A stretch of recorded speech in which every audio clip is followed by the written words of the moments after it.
বন্ধুরা 100 দিনের কাজের টাকা মুখ্যমন্ত্রী মমতা বন্দ্যোপাধ্যায় আপনাদের অ্যাকাউন্টে সরাসরি পাঠিয়ে দেবে ঘোষণা করেছিলেন 21শে ফেব্রুয়ারি 2024।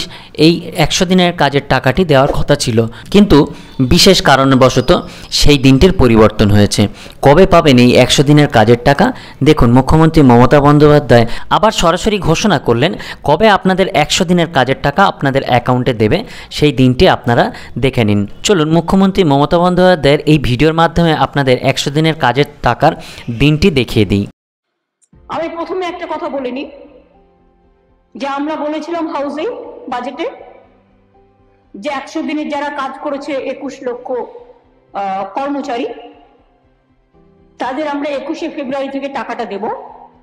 আমি 7টা দিন বেশি টাইম দিচ্ছি, 1 মার্চ থেকে দেবো। তার কারণ সংখ্যাটা দেখতে গিয়ে আমায় দেখা হয়েছে, আমরা কিছু সার্ভে করতে গিয়ে দেখেছি ওটা 21 লক্ষ হবে না, ওটা 24,50,000 হবে।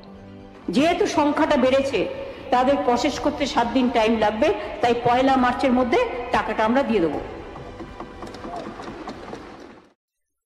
তাহলে বন্ধুরা, আপনারা দেখে নিলেন এই ভিডিওর মাধ্যমে কবে আপনাদের 100 দিনের কাজের টাকা আপনাদের অ্যাকাউন্টে আসবে।